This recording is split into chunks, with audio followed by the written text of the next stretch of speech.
Good morning. चलिए आज कुछ और क्वेश्चंस लेते हैं जो कि वर्ग एक मैथ्स 2018 के क्वेश्चंस हैं। तो उसके पहले मैंने एक लगभग 30 क्वेश्चंस का सॉल्यूशन आपको प्रोवाइड कराया था। तो और आज और भी कुछ क्वेश्चंस को सॉल्व करेंगे और मैं आपसे यही कहूँगा कि हमारे चैनल को आप सब्सक्राइब कर लें, क्योंकि 3 से 4 दिनों के अंदर अंदर मैं आपको मैथ्स के जो इम्पोर्टेंट टॉपिक हैं उन टॉपिक्स के वीडियो भी आपको अपलोड करने लगूँगा। तो चलिए क्वेश्चन नंबर 33 देखते हैं।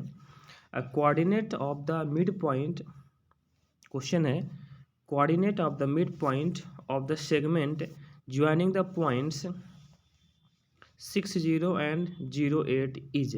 ठीक है, तो मिड पॉइंट का फार्मूला तो सबको पता है कि अगर x1/1 और x2/2 टू पॉइंट्स है तो उनके बीच का जो मिड पॉइंट होता है, जो मिड पॉइंट का जो फार्मूला है वो क्या है, x1 + x2/2 and y1 + y2/2। तो हमारे पास जो पॉइंट्स हैं वो है 60 एंड 08। तो इसके जो मिड पॉइंट्स के कोऑर्डिनेट्स हैं वो क्या हो जाएंगे, 6 + 0 x1 + x2 that is 6 + 0/2 and y1 + y2 that is 0 + 8/2। तो ये हुआ 6/2, तो 2 3 जा 6 एंड 8 हुआ तो 2 4 जा 8। तो कोऑर्डिनेट्स क्या आ गए 3 4, तो 3 4 मीन्स ऑप्शन नंबर 4 आपका ये करेक्ट हो जाएगा। चलिए नेक्स्ट क्वेश्चन है question number 34।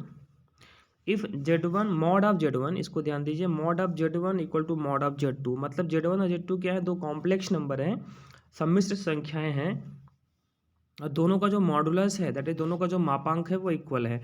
And amplitude of Z1 + amplitude of Z2 equal to 0 and then Z1 and Z2 are two complex numbers such that they are. तो वो दोनों नंबर्स कैसे होंगे, क्या होंगे। ठीक है, तो कॉम्प्लेक्स नंबर का ये क्वेश्चन है, कॉम्प्लेक्स एनालिसिस से ये क्वेश्चन लिया गया है, कॉम्प्लेक्स नंबर आपने पढ़ा होगा। ठीक है, तो इसके बाद हम जब भी वीडियो को बनाना स्टार्ट करेंगे तो हम आपको कॉम्प्लेक्स नंबर, ये तो सारे टॉपिक हम कवर करेंगे। फिलहाल मैं केवल क्वेश्चन को सॉल्व करूंगा। Late Z1 equal to, Z1 एक कॉम्प्लेक्स नंबर है, जो कॉम्प्लेक्स नंबर को कैसे लिखते हैं, in polar form. Z1 equal to R1 + R1 into cos θ1 + iota sine θ1। Form क्या होता है, Z equal to R cos θ plus iota sine theta, यही होता है। और हमारे पास यहाँ पे दो कॉम्प्लेक्स नंबर है Z1 और Z2, इसलिए हमने एक को R1 और θ1 लिया है। ठीक है, ये हो गया, लेट कर लिया अपन ने यहाँ। मॉड R1 क्या होता है, मॉडुलस होता है। ठीक है, तो R1 किसका मॉडुलस है, Z1 का। और तो हमने Z1 कितना मान लिया, R1 into cos θ1 plus iota sine θ2। Then ये गिवन भी है आपको कि mod of Z2 equal to mod of Z1 है। ठीक है, तो mod of Z2 equal to mod of Z1, then mod of Z2 कितना हो गया, क्योंकि Z1 का मॉड कितना ले लिया हमने, R1। तो mod of Z2 equal to Z1 था, तो Z1 की वैल्यू कितनी है, R1 है, तो हमने यहाँ पे R1 लिख दिया। ठीक, एंड आर्गूमेंट या एम्पलीट्यूड एक ही बात है। And argument of Z1 plus argument of Z2 कितना गिवन है, 0 गिवन है। देन अब आर्गूमेंट ऑफ, एक minute, argument of Z2, Z1 को ट्रांसपोज किया तो कितना हो गया, माइनस आर्गूमेंट ऑफ Z1। और कितना हो गया, Z1 का आर्गूमेंट कितना है, θ1 लिया हुआ है, ये हो गया आपका θ1। ठीक है, यहाँ पे θ1 लेट किया था हमने, θ1 कर दिया। देन Z2 इक्वल टू क्या हो जाएगा, R1 कॉस कितना आया है, आर्गूमेंट ऑफ Z2 कितना आया है, माइनस θ1, तो कितना हो गया। और Z2 का मॉडुलस भी कितना आया है, R1, तो क्या हुआ, R1 cos minus θ1 and plus iota sine θ1। Then R1, अब कॉस माइनस थीटा कितना होता है, cos minus theta equal to क्या होता है, प्लस कॉस थीटा, ये प्लस कॉस थीटा। और कॉस साइन माइनस थीटा क्या होता है, माइनस साइन थीटा, तो ये माइनस हो गया यहाँ से। ठीक है, अब देखो आप Z2 इक्वल टू, और ये क्या लिखा हुआ है, ये Z1 का बार है, दैट इज ये Z1 का क्या हो जाएगा, बार। बार को क्या बोलते हैं, कंजुगेट। ठीक है, तो क्या आ गया, Z2 इक्वल टू Z1 बार। इसका मीन्स क्या हुआ कि ये दोनों जो कॉम्प्लेक्स नंबर है Z2 और Z1 एक दूसरे के क्या हैं, कंजुगेट हैं, that is conjugate to each other, इसलिए option number 4 is correct. Okay, चलो नेक्स्ट क्वेश्चन है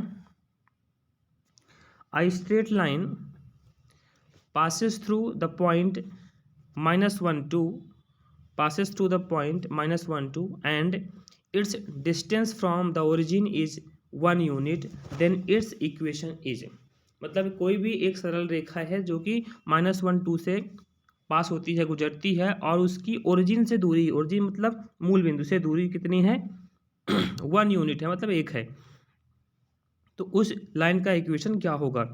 तो आपको ये पता होना चाहिए कि ये कौन सा इक्वेशन है। ये इक्वेशन है जब कोई भी लाइन 1 पॉइंट से पास होती है, 1 पॉइंट से गुजरती है, एक बिंदु से गुजरती है, तो क्या होता है y minus Y one equal to M into X minus X one. M क्या होता है, उसका स्लोप होता है, और किस पॉइंट से जाती है x1 और y1 से, तो ये इक्वेशन हो गया। देन ये देखो पॉइंट, ये आपका x1 होगा और ये क्या होगा y1 होगा, that is x1 equal to -1 and y1 equal to 2। यहाँ पे हमने वैल्यू को पुट कर दी y minus Y one, that is y minus two equal to M into X plus one, minus minus plus हो गया, y minus two equal to M का अंदर मल्टीप्लाई कर दिया तो एम एक्स प्लस एम हो गया। इसके बाद इसको ट्रांसपोज किया इधर, ये हो गया minus M X plus Y minus two minus M equal to 0। Question में क्या गिवन है कि ओरिजिन से लाइन का जो डिस्टेंस है, जो दूरी है, वो कितनी है 1 यूनिट है। अब किसी भी पॉइंट से लाइन का डिस्टेंस कैसे निकालते हैं आपको पता होना चाहिए, ठीक है। किस ओरिजिन मीन्स 0 0, ठीक है। करते क्या है इसको फाइंड आउट करने के लिए, यहाँ पे देखिए M X minus M X plus Y minus two minus M equal to 0 है। 0 0 से निकालना है तो x को 0 करते हैं और y के प्लेस में जिस भी पॉइंट से निकालना होता है, यहाँ पे 0 0 से फाइंड करते हैं तो 0 0 पुट करेंगे, x के प्लेस में भी 0 और y के प्लेस में भी 0।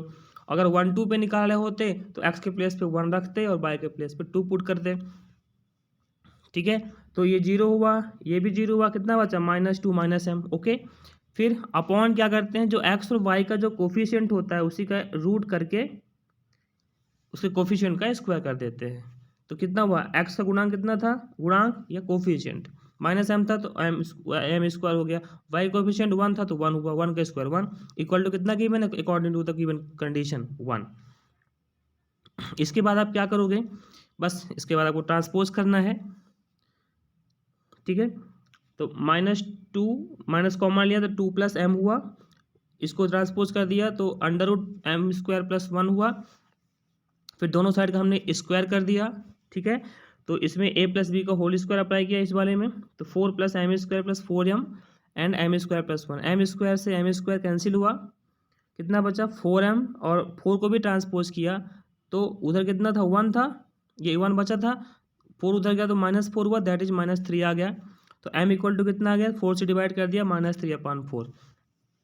अब यही जो m की वैल्यू आई है आप इक्वेशन नंबर फर्स्ट में पुट कर दो, तो माइनस m की वैल्यू कितनी है -3/4, तो +3/4 x हो गया, फिर प्लस y है, ये देखो प्लस y है तो प्लस y मीन्स y रहेगा, फिर कितना है -2 तो -2 लिखा, और माइनस m मीन्स -3/4 तो माइनस प्लस 3/4 हो गया।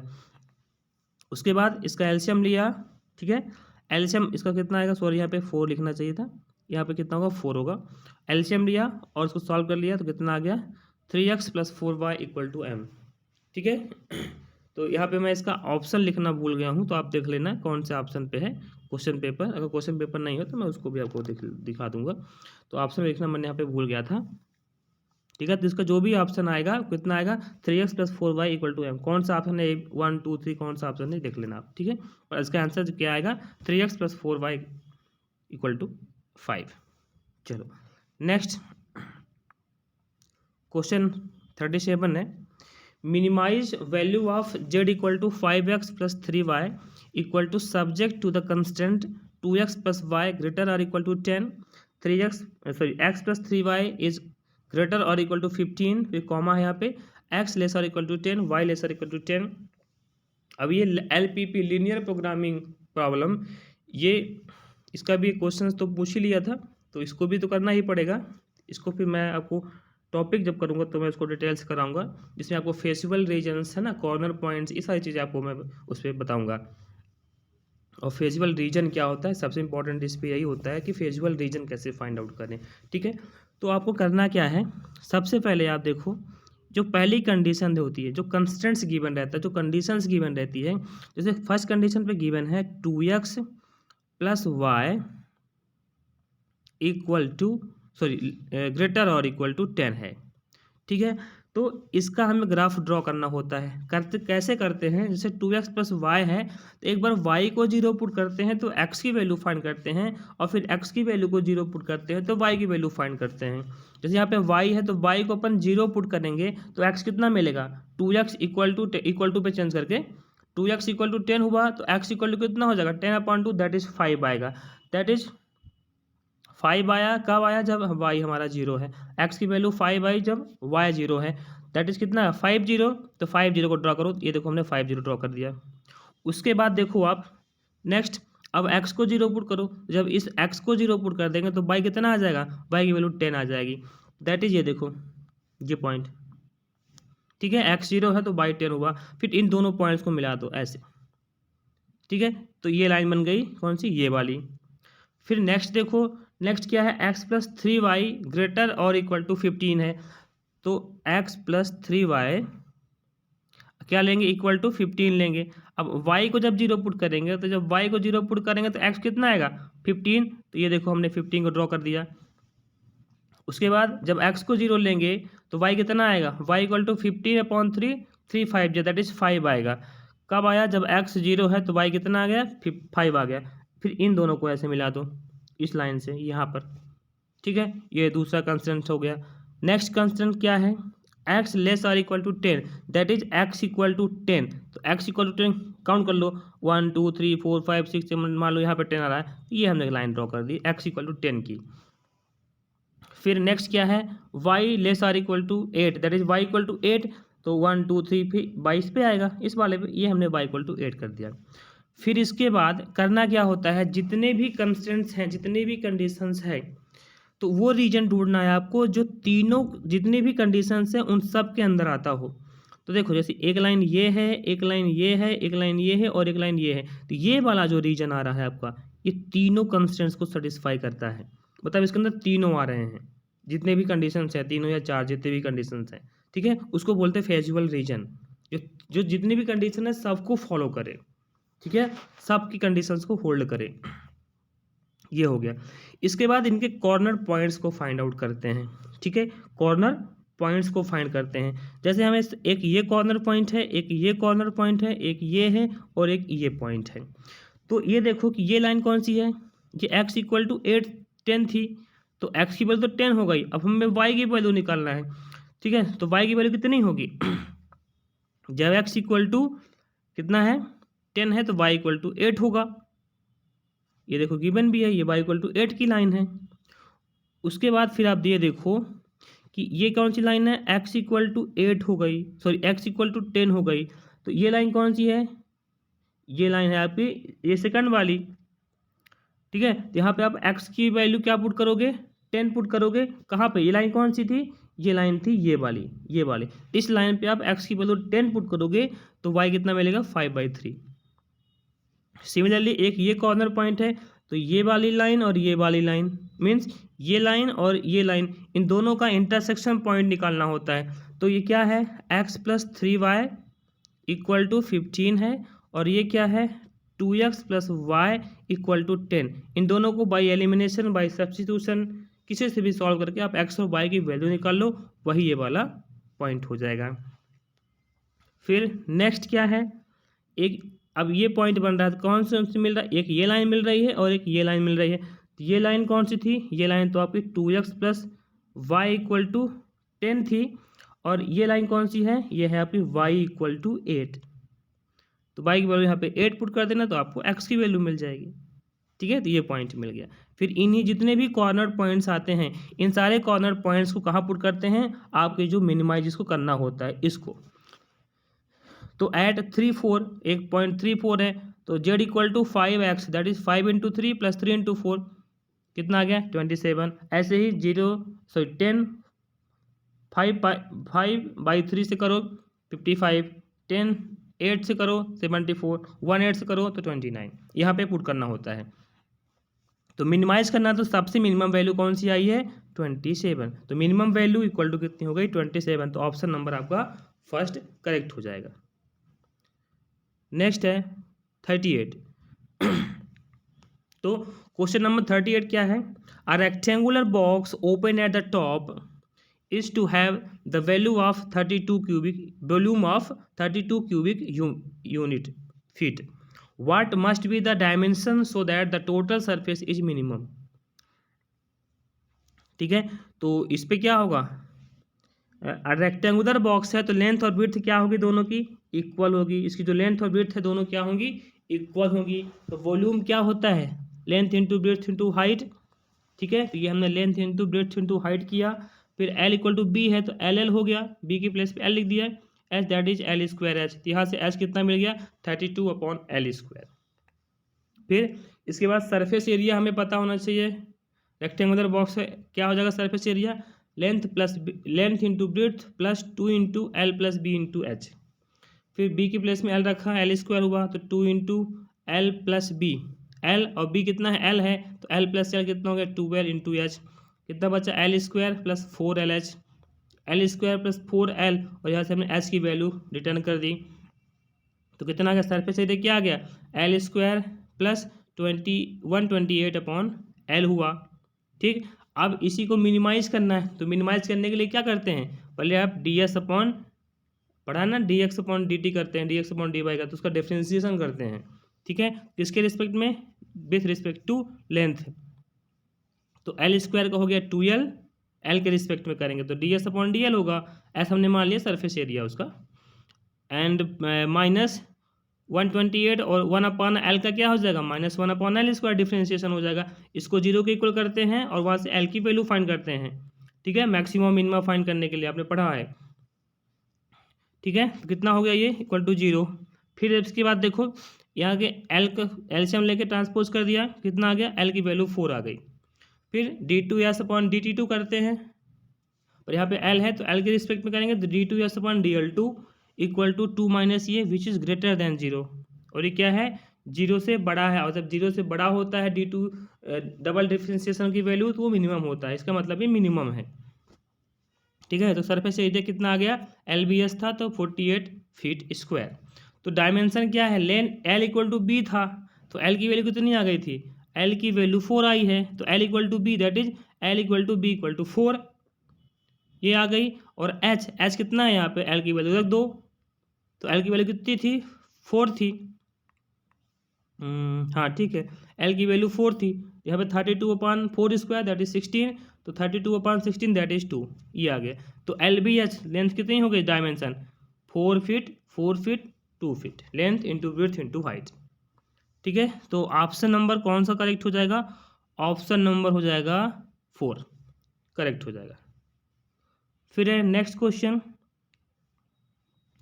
तो नेक्स्ट क्वेश्चन में क्या करना है, a flag staff 5 metre high stands on a building 5 metre high at the observer at height of 30 metre. ठीक है, तो ये क्वेश्चन आप एक क्या है, एक ये बिल्डिंग है जो कि 30 मीटर हाई बिल्डिंग है, उसके बाद क्या है, सॉरी ये तो स्टैंड है, ये आदमी यहाँ पे खड़ा हुआ है 30 मीटर हाइट पे चढ़ करके उस फ्लैग को देख रहा है, और सीढ़ी क्या है, एक बिल्डिंग है, और बिल्डिंग के ऊपर क्या लगा है, एक झंडा लगा हुआ है, फ्लैग लगा हुआ है जो कि 5 मीटर का है। ठीक है, और बिल्डिंग की जो हाइट है वो 25 मीटर है, और दोनों के बीच जो एंगल बन रहा है वो कितना बन रहा है, इक्वल बन रहा है, दैट इज अगर ये थीटा है तो ये भी हमने क्या ले लिया, थीटा ले लिया। ठीक है, तो इसके बाद ये सलूशन आपके सामने है। मैं कोशिश कर रहा हूँ कि जल्दी से जल्दी मैं आपको कोर्स पढ़ाना स्टार्ट करूँ, तो आप इसको आप देख लेना।